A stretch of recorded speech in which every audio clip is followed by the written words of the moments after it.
Bonsoir mon cher Joe, de retour à Miami, donc, où il y a visiblement un petit peu de vent. Le brushing ne tient pas, ça c'est une des premières informations. Mais surtout, vous sortez de la conférence de presse de Didier Deschamps. Racontez-nous un petit peu comment ça s'est passé.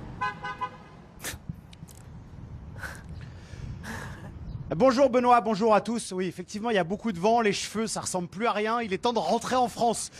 Pour ce qui est du reste, et le plus important, l'équipe de France. Effectivement, il y avait Ibrahima Konaté et Didier Deschamps aujourd'hui en conférence de presse à Miami. Écoutez, l'ambiance était forcément un petit peu pesante, même si le nouveau défenseur du Real Madrid, Ibrahima Konaté, a commencé par un mot pour remercier tout le staff de l'équipe de France qui prendra fin après le match pour la troisième place, en parlant également de toutes les personnes qui travaillent autour de l'équipe de France, les remercier chaleureusement. Il a eu des mots forts aussi envers son sélectionneur en disant qu'il ne fallait pas oublier tout le bonheur qu'il avait apporté à cette équipe de France-là. Et puis Didier Deschamps, forcément, un peu l'âme en peine, j'ai envie de dire, parce que finir comme ça sur un match sur une troisième place quand on ambitionne d'être champion du monde, c'est forcément dur. Il a de nombreuses critiques auxquelles il doit répondre. On va en parler dans quelques instants, je suppose, Benoît. Mais forcément, il a essayé de faire bonne figure, mais on sent bien que pour toute l'équipe de France, le sélectionneur y compris, c'est très difficile.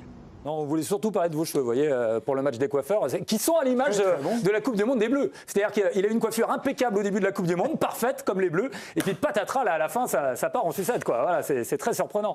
Les déclats, justement, de cette conférence de presse. On regarde un peu ce qui s'est dit du côté de Didier Deschamps. Demain, c'est pas un match amical, mais il est là. C'est pour une troisième place. J'ai le devoir de tout faire pour atteindre cet objectif. On n'a pas plus envie de jouer que les Anglais, mais il est là, et c'est notre objectif, dit Didier Deschamps. Du côté d'Ibrahima Konaté, en tant que footballeur, on a envie de gagner pour soi-même d'abord, et après pour le coach, bien sûr. On a envie de gagner pour lui et pour ce qu'il a fait pour nous, pour l'équipe de France. Si on est là, c'est qu'il nous a choisis. On doit être reconnaissant, dit Ibrahima Konaté. Voilà pour l'atmosphère autour de cette conférence de presse. C'est vrai que ce match, on peut en dire un petit mot, Pierre, mais il gêne un peu tout le monde, on a l'impression.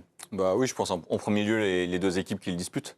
On a quand même quelques déclarations de joueurs qui n'ont pas l'air non plus hyper emballés à l'idée de le disputer. On peut le comprendre. Ils ont encore gros sur la patate de la demi-finale, que ce soit pour les Anglais ou pour les Français, qu'ils ont tous les deux raté dans les grandes largeurs. Donc je pense que c'est un match qui les gêne plus qu'autre chose. Je pense qu'ils ont plutôt la tête à être ailleurs. Ils ont encore la finale qui s'est échappée dans la tête. Et puis c'est un match qu'on oublie globalement, généralement assez vite. Donc honnêtement, je peux comprendre qu'ils ne soient pas hyper emballés à l'idée de jouer. Alors j'ai retourné voir Giovanni. Giovanni, d'ailleurs, voilà, c'est qui va jouer aussi. Ça, c'est la grande interrogation sur cette rencontre. Voilà, avec quel joueur on y va?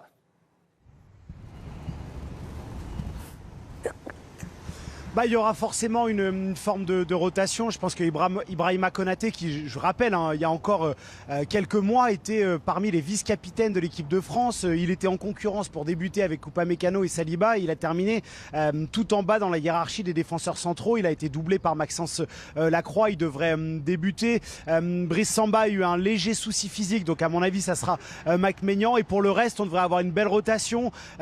Sur les côtés, ça va être Gusto et Théo Hernandez. Là, il n'y a pas trop de doute. Pour accompagner Konaté, ça sera soit Maxence Lacroix, soit Lucas Hernandez. Warren Zaïre-Emery, N'Golo Kanté, champion du monde 2018, qui n'a pas disputé la moindre minute, devrait débuter lui aussi. Et puis devant, il y a un peu de flou. À gauche, Marcus Thuram ou Désiré Doué. Numéro 10, ça devrait être Cherki ou Michael Olise. Sur le côté droit, Marnès Sakliouche. Et puis devant, Kylian Mbappé, qui a encore ce record à aller chercher de meilleur buteur de l'histoire de la Coupe du Monde. Bon. Voilà, c'est ça aussi, Nabil, la compo de l'équipe de France qui va nous intéresser. Est-ce qu'on récompense? Est-ce qu'on joue la gagne? Comment on va gérer ça? Moi, honnêtement, dans une gestion de groupe humaine, il y a des gens qui se sont bien comportés, des remplaçants qui n'ont pas posé de soucis. S'ils ne jouent pas là, ils ne jouent jamais, quoi. Ou alors, je n'ai pas vécu avec le groupe, je ne suis pas au courant de tout, je ne sais pas au courant de ce qui se passait. En tout cas, ça ne m'a pas donné l'impression d'être Koh-Lanta, l'équipe de France. Non, là, après, en fait, c'est... On vous entend, Giovanni.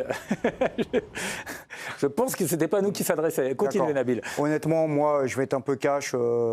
Il l'avait fait une sur la Coupe du Monde en 2022. On était qualifiés. Et contre la Tunisie, il avait un peu bazardé le match. On avait perdu 1-0 avec un but de Kazri. Salut Wabi. Et il avait mis une équipe bis complètement. Bon, sur ce match-là, moi, honnêtement, je ferais jouer tout le banc de touche et aucun des titulaires pendant la Coupe du Monde. Ah oui, carrément. Voilà. Même pas Kylian Mbappé. Bah non, pas particulièrement. C'est votre avis, voilà, c'est mon avis. défendable. Mateta, il a le droit de jouer au foot aussi. Pour faire le point rapidement par rapport au temps de jeu de certains joueurs et qui vont peut-être du coup être amenés à jouer demain face à l'Angleterre, regardez les 7 joueurs qui ont eu le moins de minutes de jeu dans cette Coupe du Monde. Donc Lucas Hernandez, Joe l'a dit qui devrait jouer demain, Kanté aussi, Marcus Thuram aussi, même s'il est en balance avec Doué, Akliouche, Konaté, Zaïre Emery, Mateta. On devrait voir tous ces joueurs-là et on rappelle que Lucas Hernandez et N'Golo Kanté sont les 2 seuls joueurs de champ à n'avoir eu aucune minute dans cette Coupe du Monde. Donc voilà, ce sera l'occasion que tout le monde participe. Je vais vous voir Ambre dans un instant, mais je voudrais que Djibril réagisse là. Voilà, ces joueurs-là, ils parlaient de la gestion aussi humaine en fait à avoir. On est là dans de la gestion humaine là à ce moment-là. Oui, je pense que le sélectionneur là on a pris un coup sur la tête comme nous tous et a envie aussi de récompenser ceux qui étaient là, compte tenu des groupes qui ont fait que les titulaires ont pu bien s'entraîner et avoir aussi de l'adversité à l'entraînement. Et c'est une manière de les récompenser aussi. Ouais. Donc il faut le faire pour vous. C'est pas une obligation, parce que moi, on en parlera sûrement tout à l'heure. Pour moi, terminer 3e et 4e, c'est pas la même chose. C'est pas du tout pareil. Donc vous voulez que la gagne. Vous mettez l'équipe plus pour gagner que pour récompenser. Moi, je ferai quelques changements, mais je mettrai pas, je changerai pas tout.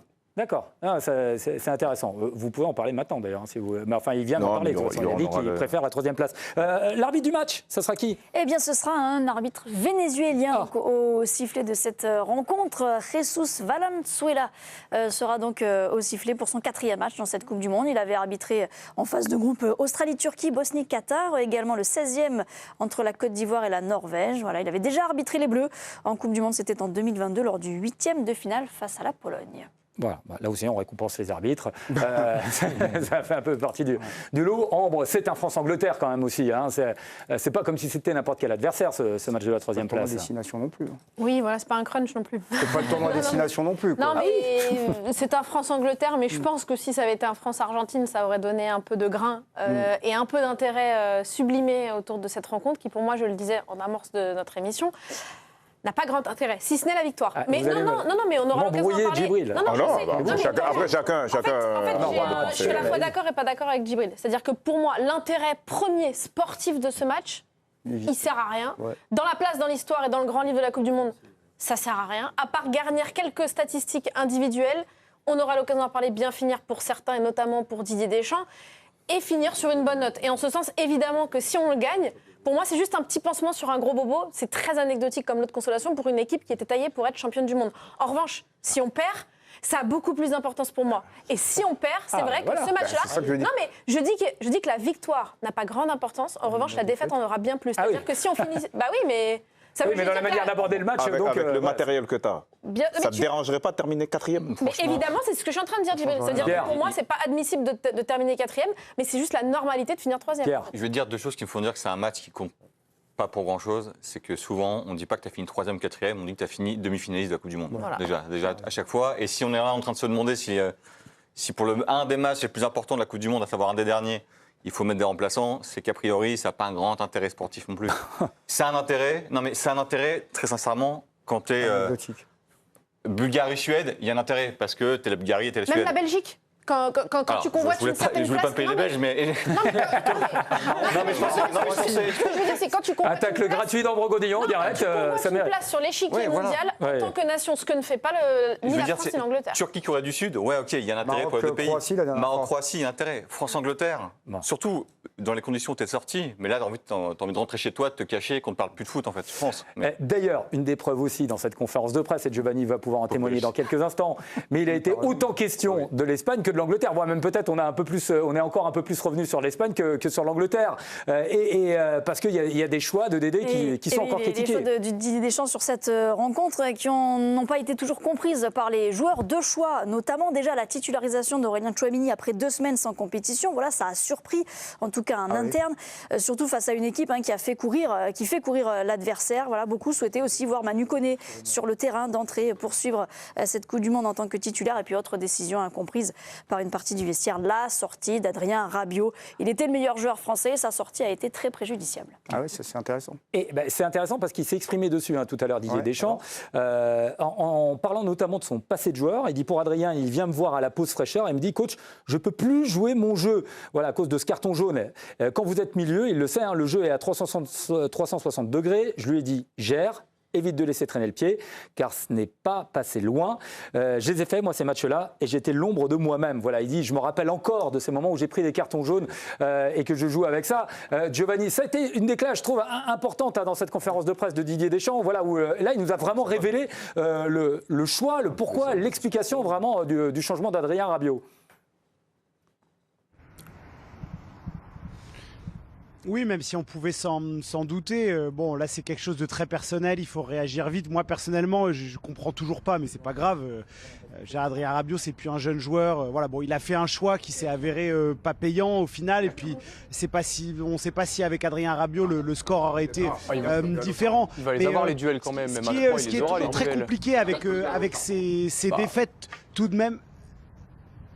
Excusez-moi, j'ai le retour, je peux pas parler, c'est impossible. J'entends le plateau qui parle en même temps, etc. Je ne sais pas si je suis à l'antenne ou pas. Vous étiez à l'antenne, mais bon, voilà. Il est perturbé, Giovanni, le vent, les retours. On vous règle les petits retours, Giovanni, et puis on revient vous voir dans un instant. Djibril, vous étiez en train de bouillir pour revenir sur la déclat d'Adrien Rabiot qui dit « je pouvais plus jouer mon jeu ». Non, c'est ce qu'on discutait avec Ambre. Moi, je suis pas...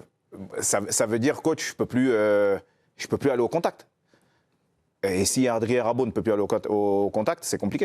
Ouais. Donc ça veut dire, limite, c'est un aveu de je veux sortez-moi, c'est mieux pour l'équipe, mais je peux pas vous le dire.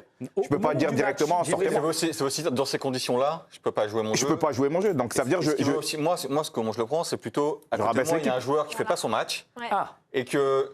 Moi, je pense qu'on a tous vu que le joueur qui tentait le plus de choses, qui au moins essayait de mettre un peu d'intensité, etc., c'était Rabiot.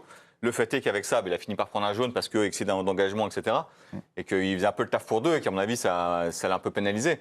Et que dans ces conditions-là, il ne pouvait pas jouer. Mais effectivement, je pense qu'il avait un rouge qui lui pendait. Mais oui, c'est la lecture qu'on en fait. Au moment du match, Djibril, quand il y a ce coaching, vous le comprenez tout de suite ? Bah oui. Ouais. Non, voilà, c'est intéressant. C'est arrivé, je ne sais pas combien de fois, ça m'est arrivé je ne sais pas combien de fois dans ma carrière aussi, d'avoir un excès de combativité, que le coach se dit Djib, tu vas foutre l'équipe en l'air, tu vas nous prendre un rouge. Et si c'est ce que Deschamps a vu, moi je pense qu'il a eu le bon réflexe. Après, la rentrée au milieu de terrain n'a pas été bonne non plus, c'est ça le problème. Non, mais ce qui a tout déréglé, c'est vrai ça avait été un sujet de débat. Alors même si peut-être qu'il avait fait un autre choix, ça n'aurait rien changé parce que cette équipe d'Espagne, elle nous était supérieure collectivement et pas seulement dans le secteur de jeu au milieu de terrain. Mais c'est vrai que le débat de faire jouer Tchouaméni après 15 jours d'absence face à un tel adversaire, c'est vrai que ça avait été un débat. Mais moi, je pense que même si on ne l'avait pas fait jouer, il y a eu quand même d'autres faillites individuelles dans d'autres secteurs de jeu. Les 4 devant, ils ont à peine existé. Ça ne s'est pas joué qu'au milieu de terrain. Moi, Didier Deschamps, je ne reproche rien. Il argumente. Ce que je reproche éventuellement... Alors il dit, juste pour répondre, parce que c'est des interrogations qui lui ont été posées aussi, il dit, OK, nos 4 offensifs, mais il dit, on n'avait jamais vu l'Espagne, en gros, à un tel niveau. Aussi, ils nous ont tellement bien bloqués. Voilà. C'est sûr que si on écoutait tout le monde avant, nous, on était le Brésil 70, et eux, ils ont gagné l'Euro, mais en 1624, pas en 2024. Parce que, oui, ils sont moins forts qu'avant, nous, on est plus forts qu'après. C'est sûr que si Didier Deschamps écoutait tout le monde, mais je ne crois pas que ça soit son cas, puisque c'est un entraîneur de très haut niveau, et connaît la réalité du haut niveau, et il connaît cette équipe espagnole qu'il a affrontée à plusieurs reprises, et qui nous a très souvent mis en difficulté. Moi, je pense qu'on ne peut pas se cacher derrière ça. Non, là où moi, je pourrais éventuellement apporter des critiques, mais je crois que ça a été fait globalement, c'est le manque d'ajustement en cours de match, quand on est dépassé. C'est ça. Parce qu'à la limite, sa compo, tu peux toujours discuter. Mais Tchouaméni joue au Real Madrid. Je veux dire, c'est un joueur de très haut niveau, quoi. OK, il n'a pas été bon, comme d'autres d'ailleurs. Mais en cours de match, qui subissent, alors après peut-être qu'il y a d'autres explications, confusion émotionnelle, dernier match, etc. C'est là où en revanche ça a été plutôt dérangeant de le voir subir. Autant les joueurs subissaient, autant lui devait trouver des solutions pour que l'équipe subisse moins. C'est la seule critique que je lui ferai.